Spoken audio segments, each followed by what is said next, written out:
No one told you your eyes were expressionless before white people. Do you get that? Stop it. Stop doing this shit.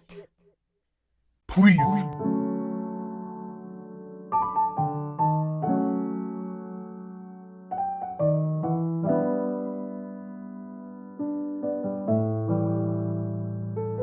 And you know, some of y'all are probably like, You're just too sensitive. Like, it's just the hand placement. Like, people are just modeling and it's just a look. at first, I also thought that I was way too sensitive. I was like, you know, it's just a hand movement. It doesn't matter. You know, they're just modeling, it's okay. But it still bothered me. It was still unnerving. And guess who can justify her personal experiences and personal feelings with research? Me. So if you want to know more, keep watching. And also I'll be doing the fox eye tutorial here. It's a really good look. I've been doing it for 5 years after I came to terms with my slanty eyes. They're too small for y'all white people. First things first, my personal experiences. Several times in elementary through high school, there were a lot of people who were like, why are your eyes so small? They're so different from mine. Like, why are they so slanty? Meh, meh, meh. And I'm like, well, I don't know. Like, I didn't control this. I was born like this. Like, did I ask to be born? And then further on, did I ask to look like this? Then people would say like, hey, have you heard about this Asian joke? You know, like how you can tell the difference between different Asians? This is Japanese because their eyes go up. Then this is Korean or Chinese. I can't remember. And then this is Korean. And I'm like, okay, cool. Like, I don't know what you want me to say. Like, haha, cool, ha ha ha ha. The only defense mechanism you have is laughing because you're a kid and you want to fit in and you're like, ha ha ha ha, hey, you're so funny, haha, I have small eyes. And thankfully, I have like big-ish eyes for like an Asian, but the people who actually had like monolids and they were like very different from like Caucasian eyes got made fun of all the time, even by the Asian community, you know? And if you go online and search up Asian eye celebrity, you'll see Miley Cyrus and Joe Jonas going like, it's so funny, like, nah, it's so funny. Like, oh, it's so funny. Like, you're so funny. Because my eyes are different and that's all you can think of, that's all you can make a joke on. Like, at least use your brain and make a smart joke. Like, I could be like, white people have no lips. Or like, haha, you guys burn so easily, like you'll never be actually tan, you have to use fake tan. Like, that's not funny to me. That's not a smart joke. That's dumb as hell.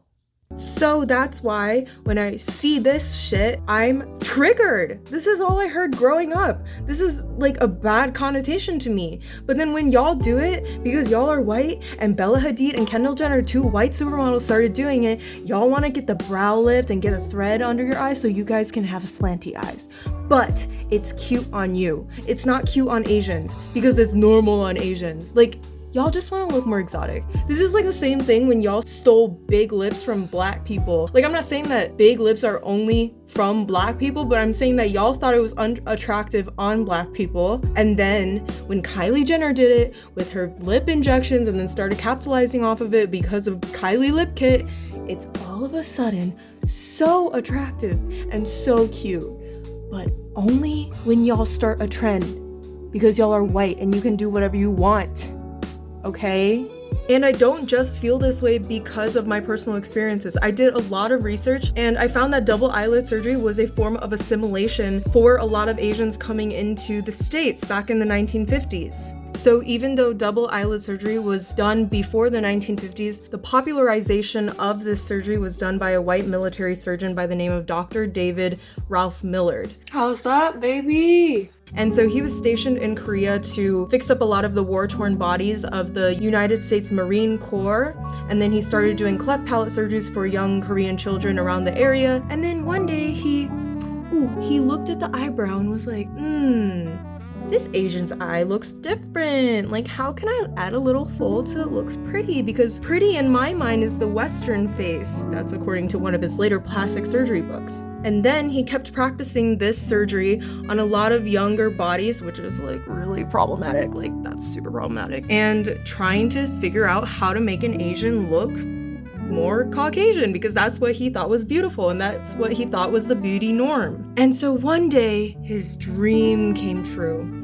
A Korean translator came up to him and said, you know, I feel like Americans can't tell what I'm thinking because they can't see the expressions in my eyes. I have monolids. Can you please help me with my double eyelid surgery? Otherwise, they're gonna think that I'm really untrustworthy. And dear Dr. Millard, probably nutted at this, you know? It was his first prominent story about someone who actually wanted to get eyes to appeal to the Western people. And he agreed with all these facts. He was like, yes, these eyes are expressionless. They emphasize the stoic nature of the Oriental.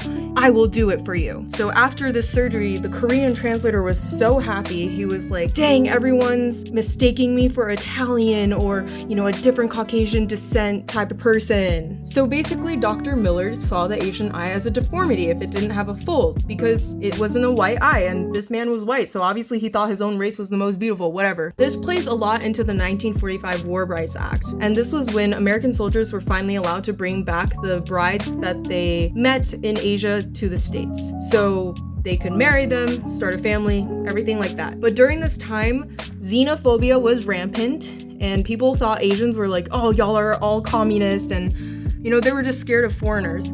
Kind of like today, but let's not talk about that. And so Dr. Millard was like, y'all should get double eyelid surgery in order to blend better into the Western society, and even said that American plastic surgeons need to learn how to do this procedure because so many of these Asian brides will get this surgery in order to blend in. So they got this surgery to assimilate and become less racially threatening because apparently this just means you're scary, I guess, and yeah, xenophobia, haha. So according to another study that I read from 2002, a lot of the Korean brides were pressured into giving very American lifestyles for the husbands and raising extremely American children. A lot of Americans were just afraid that these Asian women would foreignize their families and foreignize the country.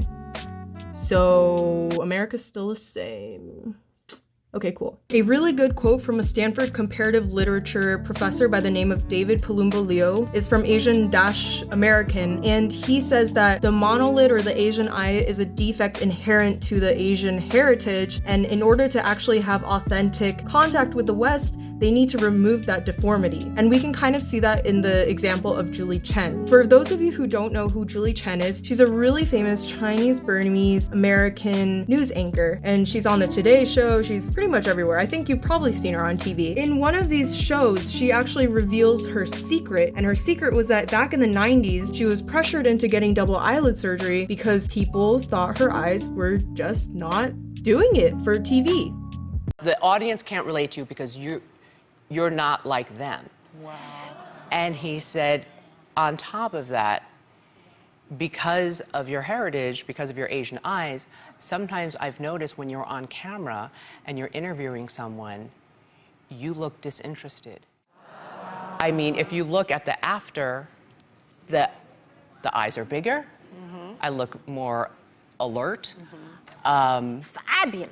Mm-hmm. More expressive. More expressive. So if you listen to this audio, you can tell that she's happy about the surgery, and the way that she's talking about it is just like, you know, like my eyes are awake and you can tell my expression. But this is all a social construct. Like, no one told you your eyes were expressionless before white people. Do you get that? Like, if you guys want to go get plastic surgery, go ahead, be my guest, but how do I explain when I want to have kids in the future to my children that I was pressured by the white society into getting rid of my eyes and looking less like my heritage?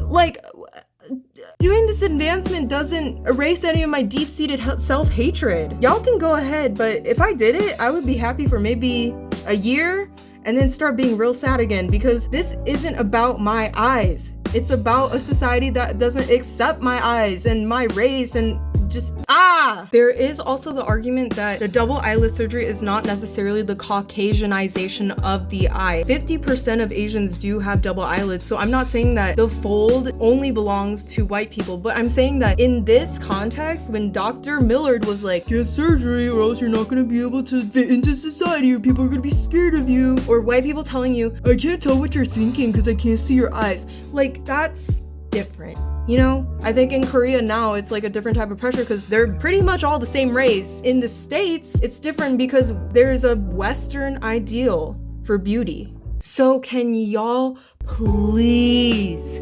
just read something, talk to someone, research before you just hop onto trends blindly, or at least think about, maybe this would offend this race because I used to make fun of them for their eyes, or I hate black people, but I mean, I like their lips, so I'm gonna just take that. Like, y'all can't just like our culture or pieces of our body and say that you like us. That's not it. I'm also talking to like minorities. Like, minorities always fight against each other.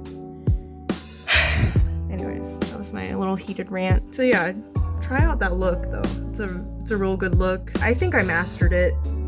So y'all should follow my OG tutorial. But please stop doing this shit. Okay. Thanks.